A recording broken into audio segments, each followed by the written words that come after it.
Christina from Our Wood Home. I'm coming to you from a slightly different place today.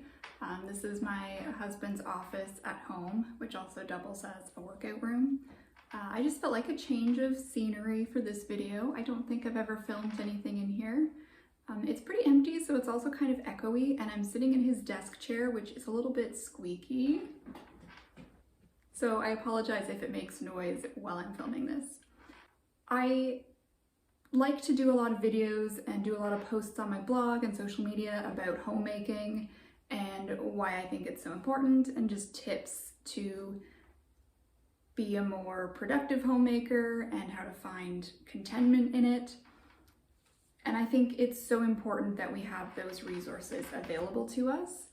But I have to admit, I've just been feeling kind of not over homemaking, but I feel like I've just been slacking a lot for a while.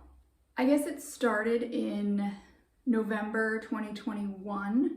I had an injury that resulted in not really being able to do very much for a while. I couldn't really lift anything. I couldn't do anything very strenuous. Even basic tasks like walking out to get the mail or grocery shopping were pretty difficult for me. So I had to make some sacrifices, I guess. My home was definitely not as clean or orderly as I like it to be, but I also wasn't physically capable of doing all that I normally did. So all that to say, I had to make changes, and I had to be okay with having lower homemaking standards. I was able to recover from the injury and kind of slowly start getting back into a normal routine, but it took some time, and I kind of got used to just doing the bare minimum. My home was still clean, I still had homemade food, and we had clean clothes, but it was just kind of the bare minimum, not really my usual standards of cleanliness and order. But I just kept doing it, and then 2023 was a difficult year for a lot of reasons, which I won't share here, but I kind of just didn't have motivation. And again, doing the bare minimum and getting kind of stuck in a routine, I guess, which isn't a bad thing, but it was for me. So now we're in 2024. I'm still cleaning my house, cooking my food, all the things I usually do, but I'm feeling like I'm stuck in a rut. So I decided to revamp my homemaking routine. Still going to be doing the same things I've always been doing, but I think having this new routine is going to give me more motivation, and it'll be a little bit more exciting than what I was doing before. So I wrote down all that I need to do, and I thought I would just share that with you guys, kind of to let you know that it's okay if you're having a rough patch in your homemaking, if it's feeling like it's just work and no benefit. And also just to be honest and let you know that this kind of stuff happens, and that's okay. You're not a failure as a homemaker if you're struggling.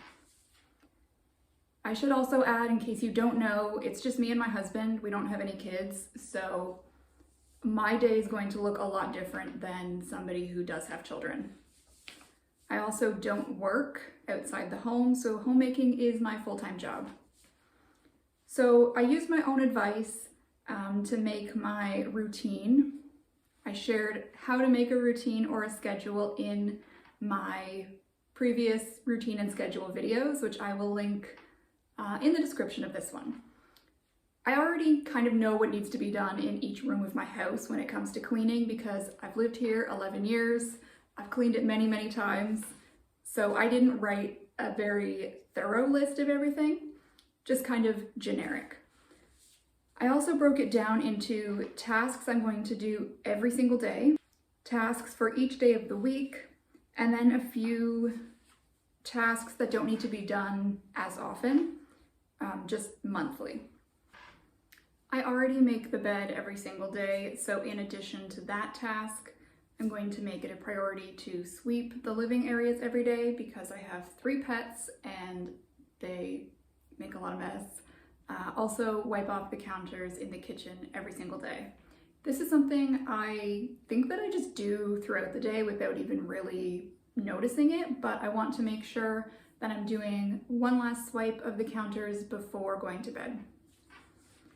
On the 1st of the month, I'm going to take out the filter in my vacuum and give that a wash because it's supposed to be washed frequently and I don't do it frequently.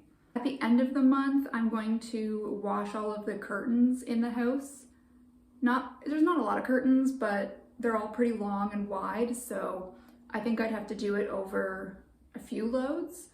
And I'm going to try to do that monthly because, again, my pets have a lot of fur and the curtains just collect the fur. I do this more frequently in the summer because I can just hang the curtains outside to dry. And I guess I could still do that now in the winter, but I'm probably just going to put them in the dryer. I haven't decided yet. All right, now I'm going to go through the weekly or the daily tasks for each day of the week. So this is also in addition to sweeping, making the bed, and wiping off the kitchen counters every day. On Monday, I'm going to clean all the windows and the door frames and window frames. Also water all my indoor plants and do anything that needs to be ironed. Tuesday, I'm going to vacuum the carpets. We only actually have 2 carpets or 2 rugs in our house. I'm also going to clean the couch.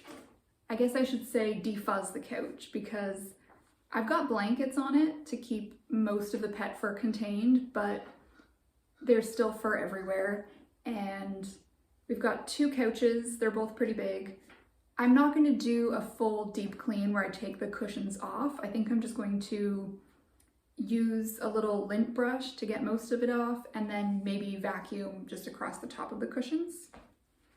I'm also going to clean in my husband's office, so just take out any dishes that might be here and do some dusting. I've also allocated Tuesday as my mending day.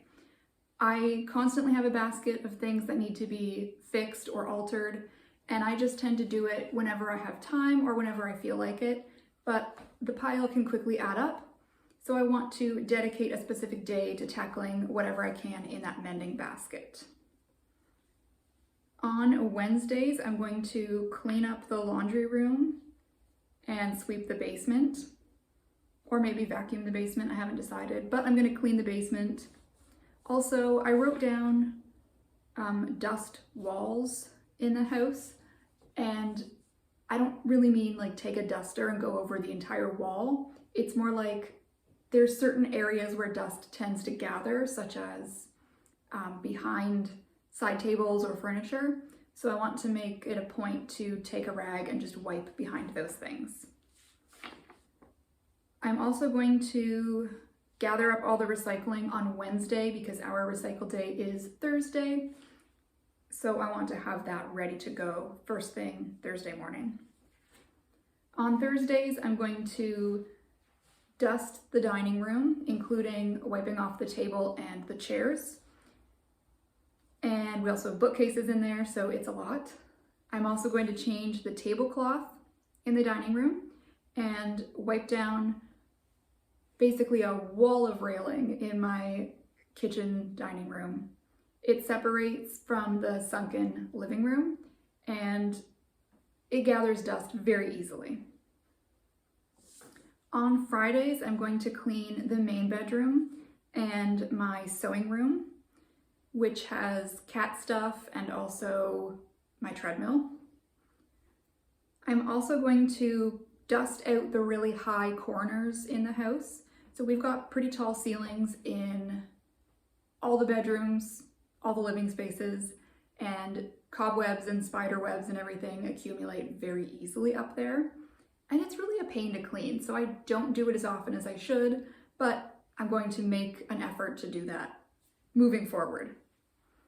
Also on Fridays, I'm going to clean the pet food trays and water dish. I don't have much set for Saturdays and Sundays, but I've always used Saturday as my bathroom cleaning day. So I'll do like a full deep clean, the tub and shower, floors, toilets, sinks, everything like that. I'm also going to use the weekend as my kitchen cleanup day. I tend to just clean the kitchen daily anyways, like wiping down the counters. I change the towel and dishcloth every day, and there's always dishes that are being done, but I want to do more of the detail work, I guess. So like wiping down the cabinets and inside the dishwasher and stove. I also use the weekend as my baking day. I still bake throughout the week as I feel like it, but I want to have a dedicated day where I can bake snacks for the week for my husband to take for lunch or just to have as desserts at home. I don't know if sharing this list publicly is going to be a big motivator for me, but I think it'll still be helpful and encouraging for myself and maybe to some of you as well. If you're needing some help trying to figure out how to keep your home orderly and tidy, or if you're looking to create some type of schedule or routine, do check out the videos I've listed in the description of this one. They should be able to help you with that. I think that sometimes it's easy to look at people who post videos or post on social media and think that everything is easy for them, or that they're like a super homemaker or parent or whatever. And that's not the case all the time. I purposefully don't try to project that kind of perfection image because that's not real life. And I don't want to be causing people to feel poorly about themselves if they're comparing themselves to me and what I do. Obviously, my situation might be different than yours because I don't have kids at home. I don't have any kids. So I do have a lot more available time than somebody who does have children at home and who need their attention. But I still want to share what my real life is like because I don't see a lot of conversations coming from married homemakers in their 30s who don't have kids. This is their full-time job. And I think it's important to have those real conversations. So I hope that you enjoyed this video. I hope that it did give you some encouragement. Let me know if you'd like me to do some periodic check-ins to see how my new routine is going, or if you'd like some videos of that routine. Thank you so much for watching and have a great rest of your day.